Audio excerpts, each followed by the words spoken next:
Onto a big development coming in from West Asia. Hamas is reportedly concerned that U.S. President-elect Donald Trump will allow Israel Prime Minister Benjamin Netanyahu to resume fighting in Gaza after the first phase of the three-stage ceasefire, currently in advanced negotiations, is completed.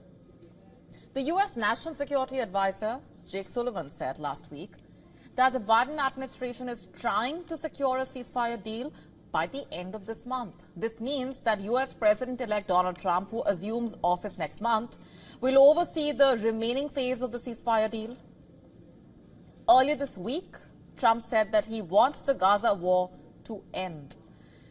But an Israeli official reportedly told the Israeli newspaper, the Times of Israel, that Netanyahu is of the view that he will have more flexibility and control over Trump and that he can resume fighting in Gaza after the first phase.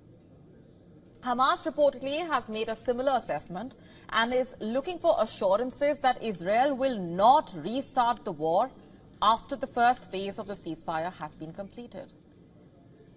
Reportedly, the nature of the ceasefire deal is still a major contention. Hamas is basically demanding a permanent end to the war, along with complete withdrawal of the IDF from Gaza. Israel, on the other hand, is reportedly looking for a temporary pause in which some hostages could be released, followed by the resumption of the war. US, Qatari, and Egyptian mediators have reportedly worked to get the first phase of the deal in motion. In the first phase, the release of the remaining living female, elderly and wounded hostages will be carried out in exchange for hundreds of Palestinian prisoners. And during this first phase, Israel and Hamas will hold discussions on the terms for the second and third phases of the ceasefire. As per reports, Hamas is reportedly flexible on certain terms of the ceasefire deal and is prepared to allow Israeli troops to remain in the key Philadelphia and Netzarim corridors during the first phase of the deal. The Philadelphia corridor is a 14-kilometer-long stretch situated along the entirety of the border between Gaza and Egypt. Meanwhile, the Netzarim corridor is a 4-kilometer-wide corridor which splits the Gaza Strip down the middle.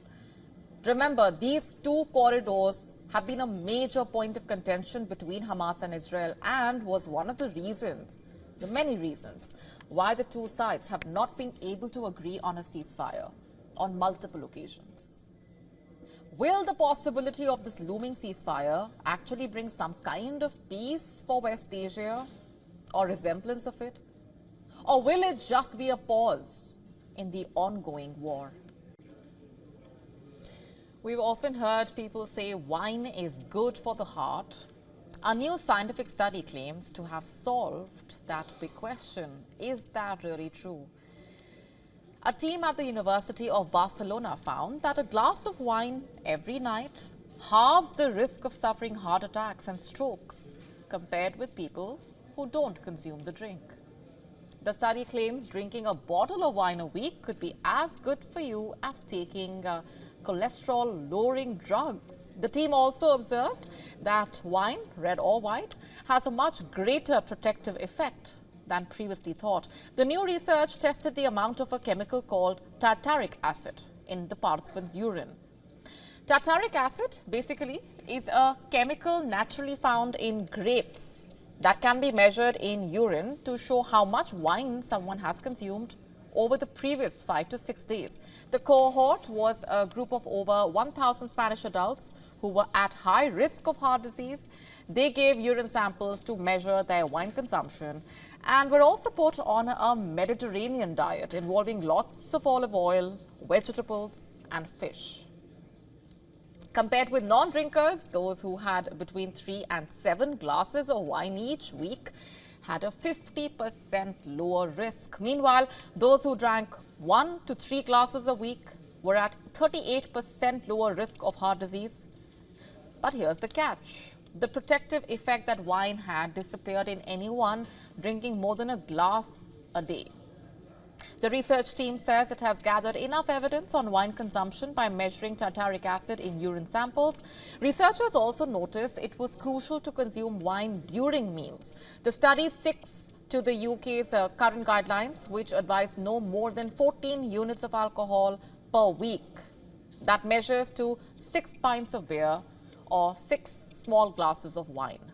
Another interesting find is that women only need to consume half the amount as men to get the same protective effects. The so-called French paradox of why Mediterranean countries known for their love of wine have lower rates of heart disease has puzzled scientists for decades.